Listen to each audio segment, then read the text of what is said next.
Yeah, it will increase the economic activity in those three regions, and it will, of course, attract more foreign investors. Kasi in the past, we have underinvested in infrastructure. No?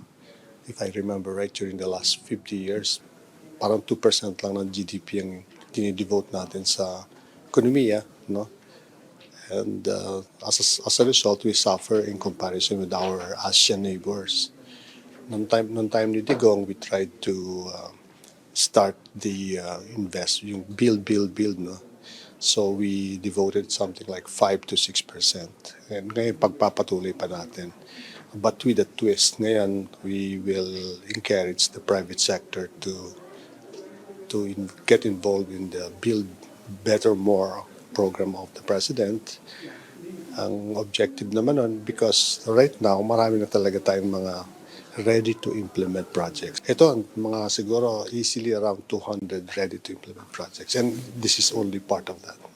We would hope to send a message of commitment towards the continued and smooth operations of all Japanese investors in the Philippines.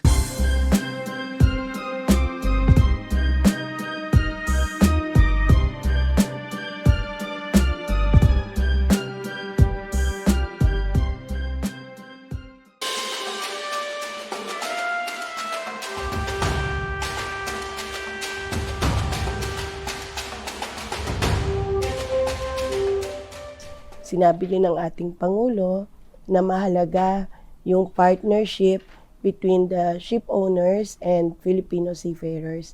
Dahil sa ating kasaysayan, ang unang-unang OFW, sabi ng ating Pangulo, ay isang mandaragat o isang seafarer. Kaya doon naman sa Department of Migrant Workers, magbubukas tayo ng Japan desk para lahat ng concerns ng mga Japanese ship owners, pati mga land-based employers dito sa bansang Hapon, ay diretso na sa amin sa Office of the Secretary at titiyakin namin na walang red tape at magiging maayos ang pagproseso. And yun ang tinatawag naman din ng ating Pangulo na dapat may whole of government approach sa pagtulong sa mga international partners ng ating bansa, lalo na ng ating mga OFWs. Kaya binanggit din niya na kaya nandoon si House Speaker Martin Romualdez at si Senate President Juan Miguel Zubiri para pakinggan at tumulong din sa executive branch sa pagpanday ng mga batas na makakatulong sa ating mga Filipino seafarers.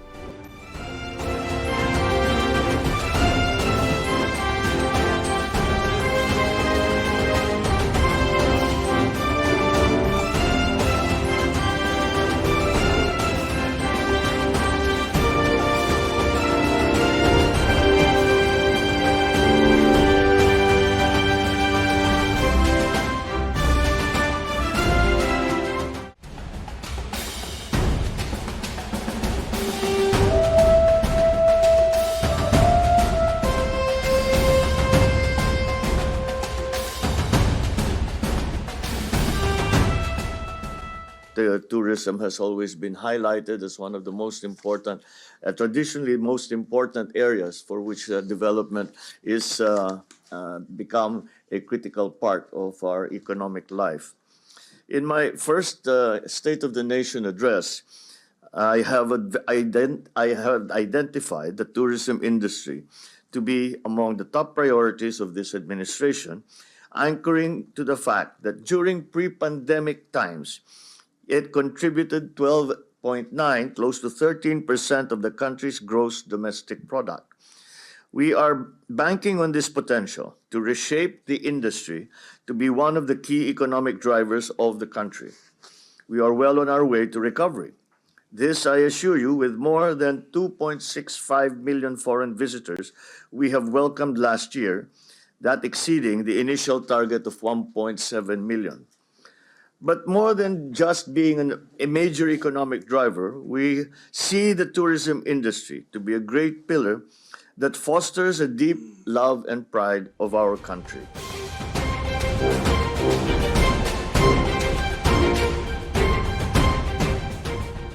we're very thankful to the President for making time for the tourism stakeholders of Japan, because this demonstrates that tourism really is a priority under the Marcos administration, and that the potential that Philippines and Japan hold in terms of exchanges in tourism is something that we have yet to fully maximize and will do so under his administration.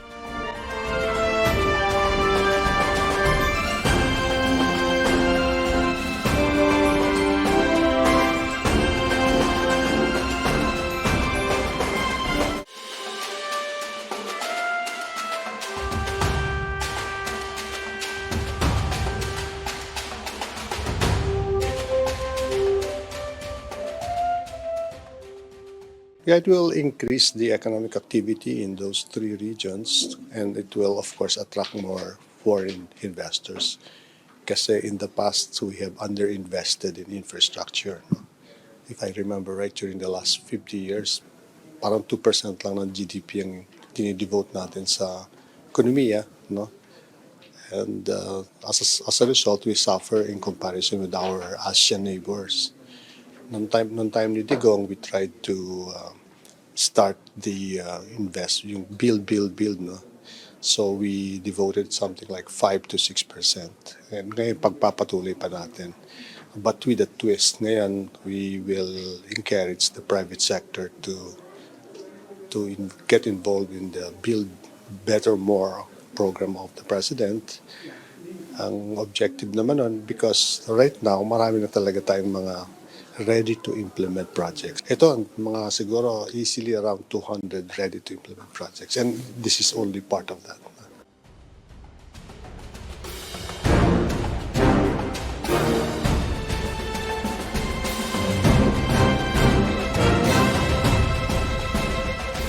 Well, the presidential state visit to Japan is very significant.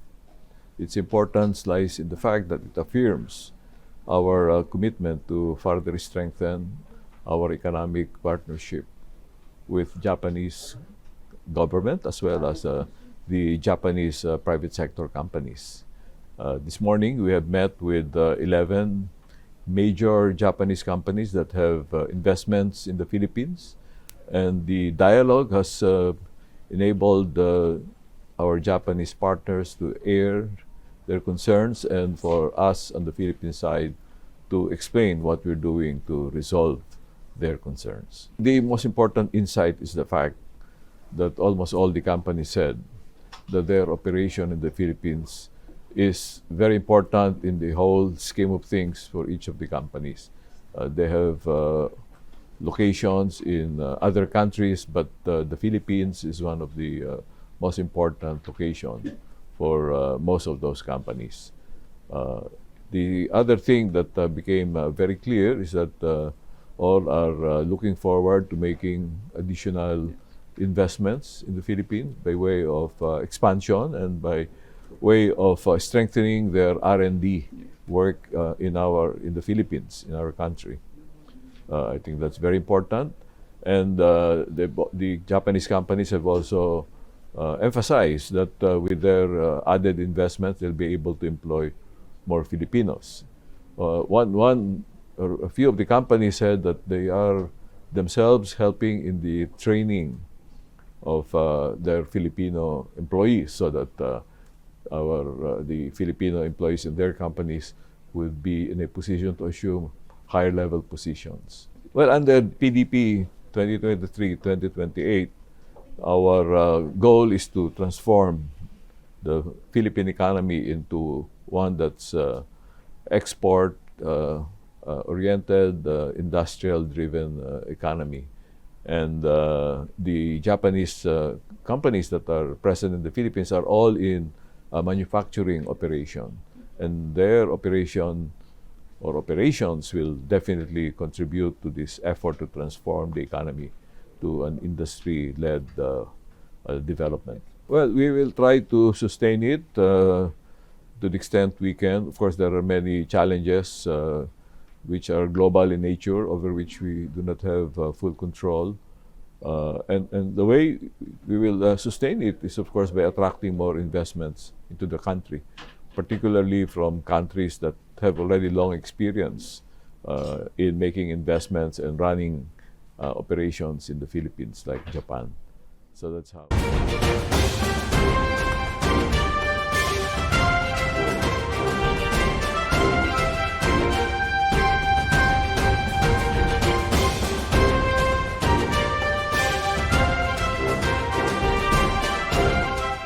As we have discussed before, the importance to the Philippines of these new technologies that you are promoting around in Japan and now in the Philippines are very, very important. I do not need to illustrate or to explain the critical situation around the world when it comes to fuel supply, supply chain problems. I believe that the confidence building sits as one of the main reasons why we have been organizing these roundtable meetings, not only here in Japan, but around the world.